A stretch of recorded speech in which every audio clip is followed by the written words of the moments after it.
Hi students. After completing trigonometry, now the next chapter is application of trigonometry. Okay. So basically, in this chapter, we will be discuss height and distance. I mean practical application of trigonometry. Okay. So only one topic. If you understand only one topic, that is angle of elevation and depression, and you will be able to do all the examples. Okay. So first of all, angle of elevation. Consider an observer, suppose you standing on the top of the building, आप building के ऊपर इस time खड़े हैं and you are observing in this time in a straight line parallel to the base. Okay, suddenly you see there is a bird in the sky. Okay, if you want to see the bird, you have to elevate your eye. अगर इस bird को देखना चाहोगे तो आपकी आई जो है थोड़ी सी एलिवेट हो जाएगा. एंड एलिवेट हो जाए मतलब originally the line of site is in this direction. Now the line of this is the line of sight. The angle formed between this line of sight and this horizontal line, this is called angle of elevation. elevate करना, ऊपर की तरफ उठना, ऊपर की तरफ झुकाना आंखें को, तो angle of elevation. At the same time there is a small tree on the ground. There is a small tree on the ground. एक ग्राउंड के ऊपर छोटी सी प्लांट है. ओके, सपोज करो you want to see to this plant from here. आप यहाँ से उसको देखना चाहोगे. आप अपना बॉडी पोजीशन को चेंज नहीं करोगे, just you have to depress your eyes.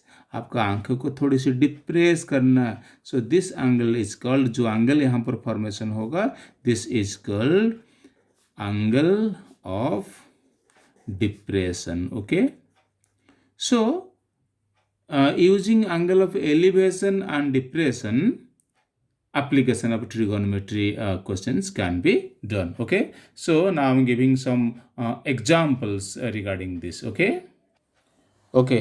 the first example here, from a window 15-meter high above the ground. Okay, in this chapter the figure is so important. जो बच्चा figure draw कर देगा question हो जाएगा. Part के figure को पढ़ो और उतने पार्ट को ड्रॉ करो. फ्रॉम अ विंडो, कहीं मान लो सपोज आप अपने घर की विंडो के पास आप हो. ठीक है, this is 15 metre high from the ground. Okay, this is 15 metre. Okay, angle of elevation, इसका मतलब आप इस विंडो के टॉप पर आपकी आईज है, यू आर ऑब्जर्वर, आप इस विंडोज के ऊपर आप हो, सपोज कर यहीं पर हो. फिर क्या करना है, एंगल ऑफ एलिवेशन, कहीं की ऊपर की तरफ बात हो रहा जरूर. Angle of elevation and depression of the top and foot of the another house opposite side of the street. इसका मतलब इसकी अपोजिट साइड में कहीं और एक कोई हाउस है. ठीक है, आप यहीं पर हो. इस बिल्डिंग की जब आपने क्या कहाँ पर देखते हो, सबसे पहले टॉप को देखोगे तो यहाँ पर इसका मतलब आपकी आइज को क्या करना पड़ेगा, एलिवेट करना पड़ेगा.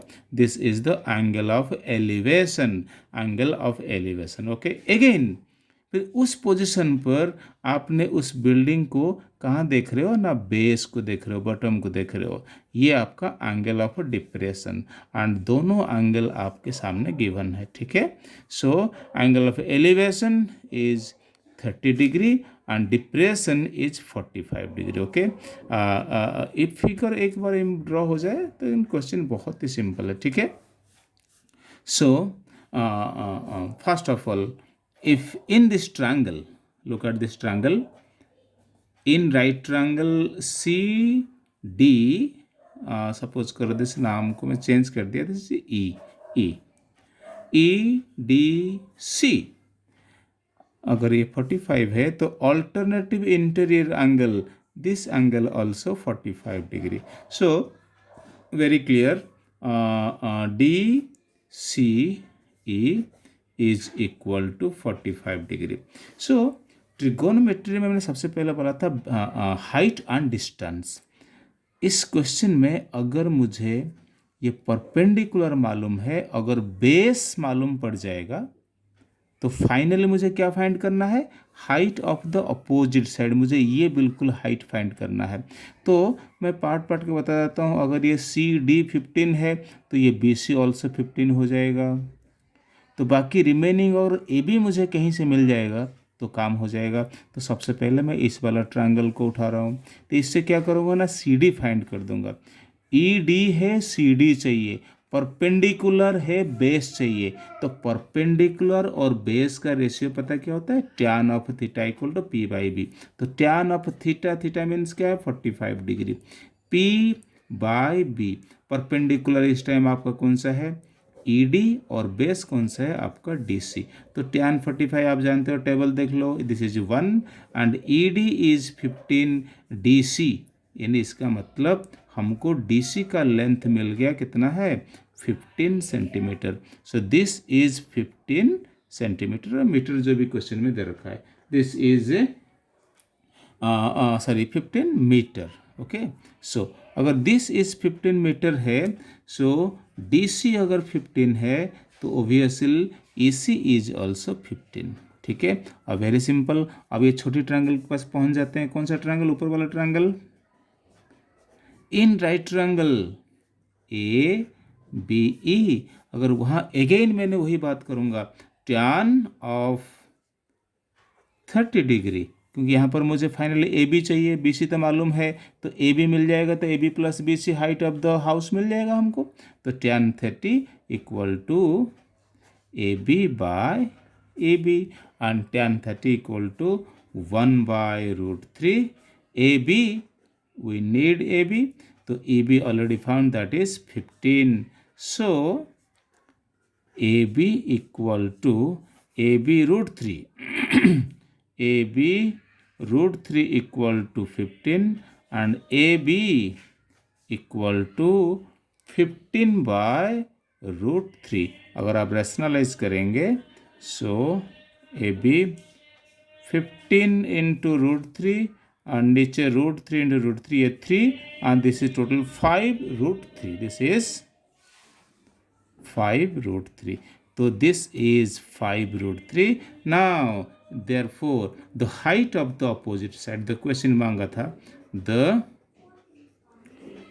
height of opposite side, opposite house जो भी दे रखा है, ठीक है, this equal to AB plus BC.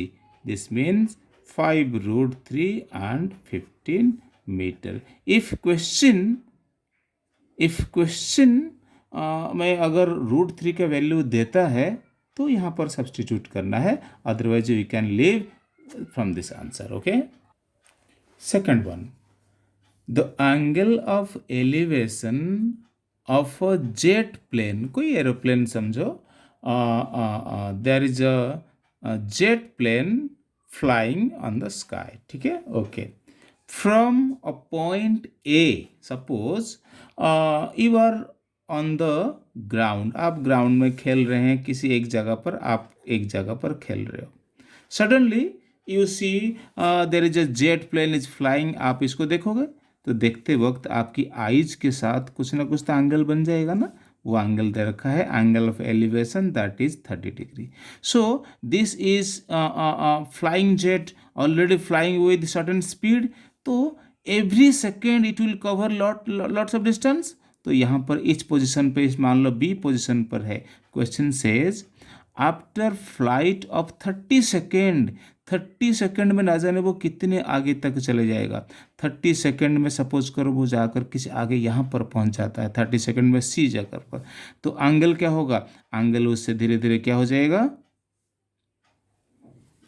Sorry, पहले एंगल आपका 60 डिग्री दे रखा है, सॉरी, पहले 60 डिग्री दे रखा है, देखो पहले 60 डिग्री दे रखा है, अब 60 सेकेंड 30 सेकेंड के बाद एंगल आपका चेंज हो गया, ऑब्वियसली एंगल चेंज हो जाएगा। तो कि जितना दूर होता जाएगा आपसे एंगल छोटा होता जाएगा। अब एंगल उसके इस टाइम क्या है ना 30 डिग्री।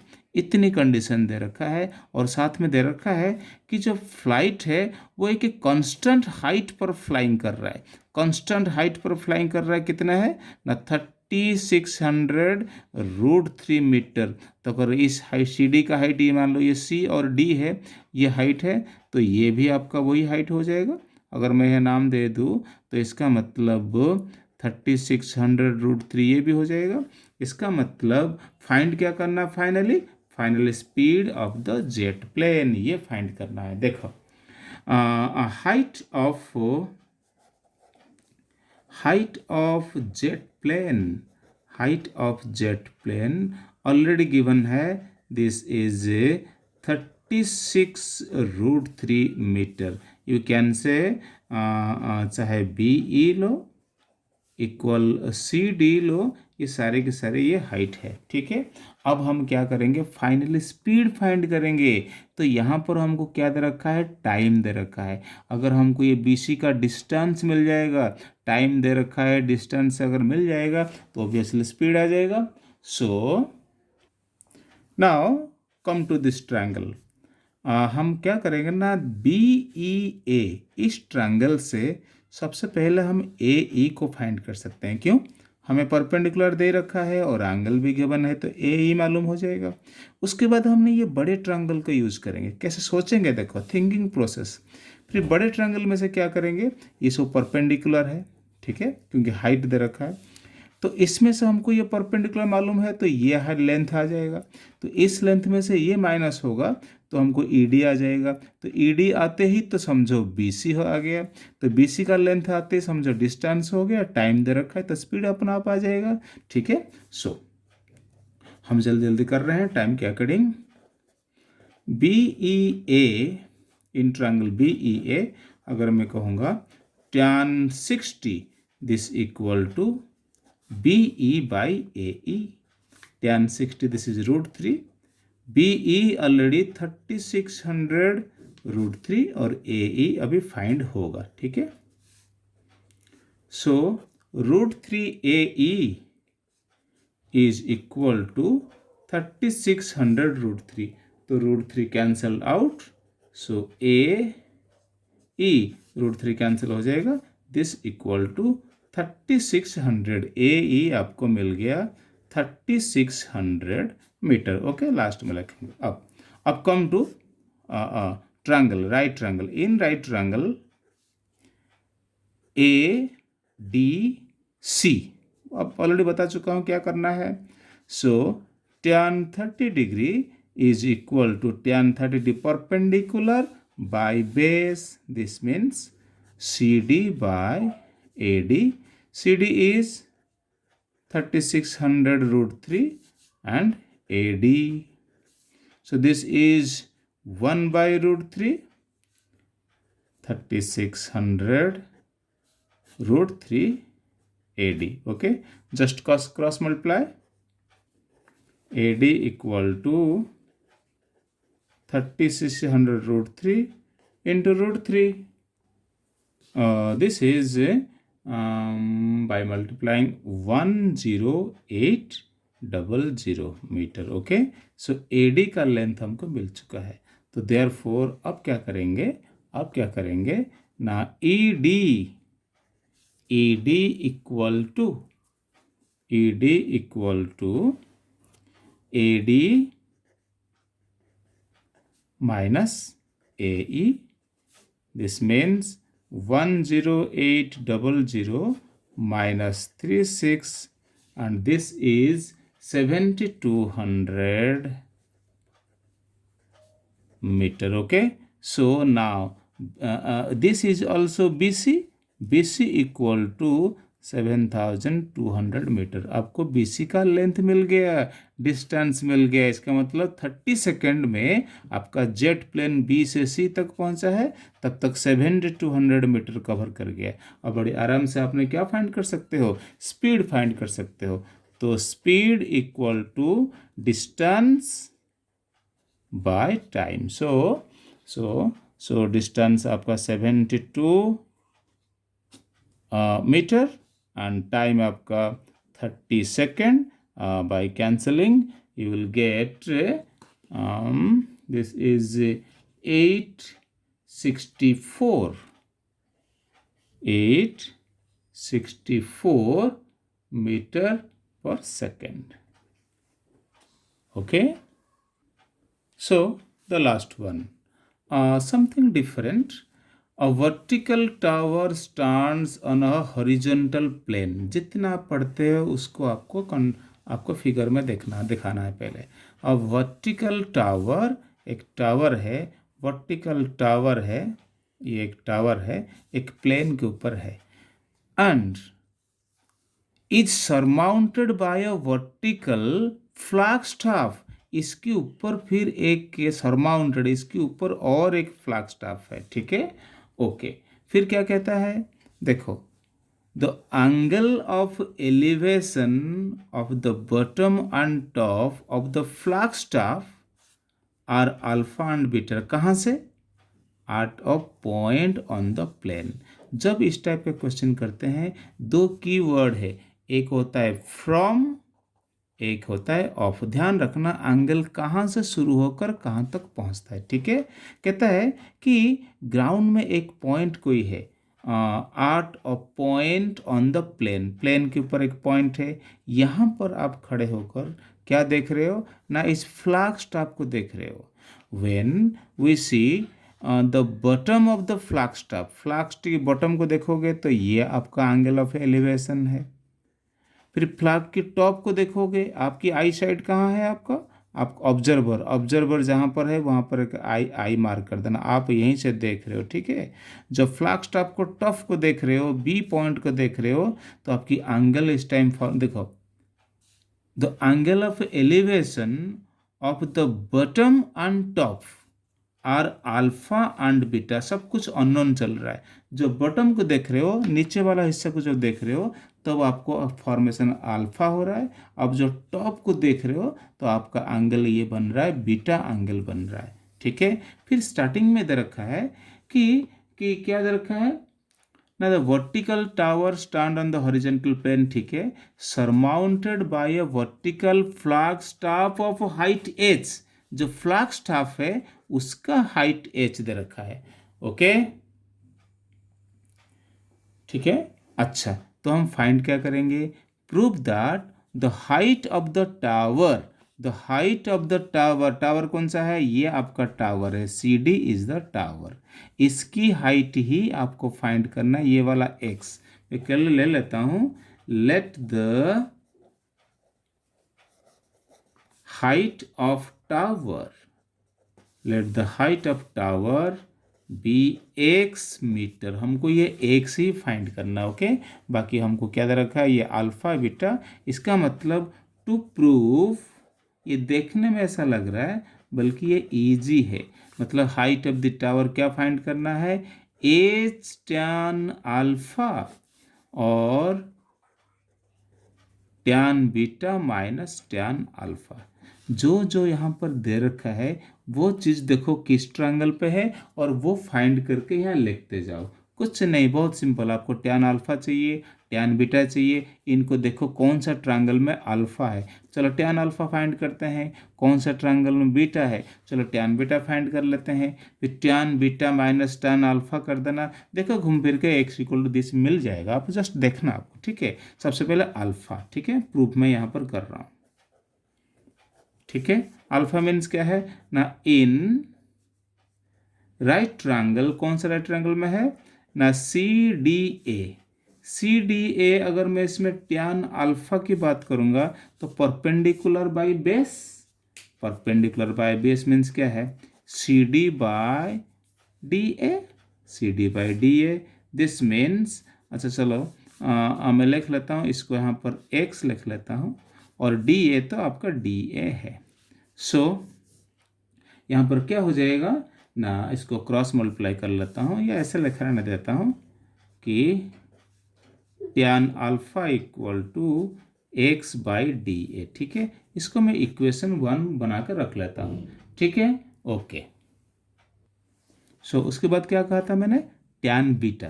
टैन बीटा कहाँ पर है, ये बड़े वाला ट्रायंगल पे है, वहाँ चलो। So in right triangle B D A, ठीक है, तो वहाँ पर आपको बीटा मिलेगा। सो टैन बीटा इसका मतलब पूरे की पूरे आपका कौन सा है, B D by A D, ठीक है। So tan beta B D को मैं ऐसे कर सकता हूँ, this equal to H plus X by A D, ठीक है, ठीक है। तो हमें tan beta minus tan alpha, देखो टैन बीटा भी आ चुका है, टैन अल्फा आ चुका है, तो सब्ट्रैक्ट इस वे में करते जाना बस, सब्ट्रैक्ट इक्वेशन 2 फ्रॉम 1 या 2 फ्रॉम 1, ठीक है, या 1 फ्रॉम 2 कर दो, पहले टैन बीटा आ जाएगा, ठीक है, 1 फ्रॉम 2, ठीक है। So tan beta minus tan alpha, तो टैन बीटा आपका क्या है ना, H plus X by A D minus X by D A वही ए डी, ठीक है। आप इसको एलसीएम ले सकते हैं, जब आप एलसीएम लेते हैं ए डी तो H plus X and minus X, देखो। So this is X cancel out, tan beta minus tan alpha equal to H by A D, tan beta minus tan alpha equal to H by A D, okay okay, बस last step रह गया। So tan beta minus tan alpha H by A D, please come to this equation, मैं ज़्यादा लिख नहीं रहा, space कम है, time भी बहुत हो गया। So H by A D को ध्यान रखना, A D can be written as, अगर मैं यहीं पर इम्प्लाइज कर दूँ, so A D is equal to X by tan alpha, so यहाँ पर नोट कर दो एक्स बाय टैन अल्फा, ठीक है। इसको अगर मैं क्रॉस मल्टीप्लाई करूँ, सर इसको पहले रेसिप्रोकल कर देता हूँ, तो इधर ये क्या हो जाएगा, H tan alpha this equal to tan beta minus tan alpha this equal to H tan alpha by X, थोड़ा कंजेस्टेड हो गया, रेसिप्रोकेटिंग बोथ साइड अगर कर दोगे तो लास्ट को क्रॉस मल्टीप्लाई करके X equal to H tan alpha, थोड़ी अपनी कंट्रीब्यूशन देना, this equal to tan beta minus tan alpha. डरना नहीं, ये बहुत सिंपल क्वेश्चन, इस टाइप का थोड़ी करना पड़ता है, ठीक है, ओके।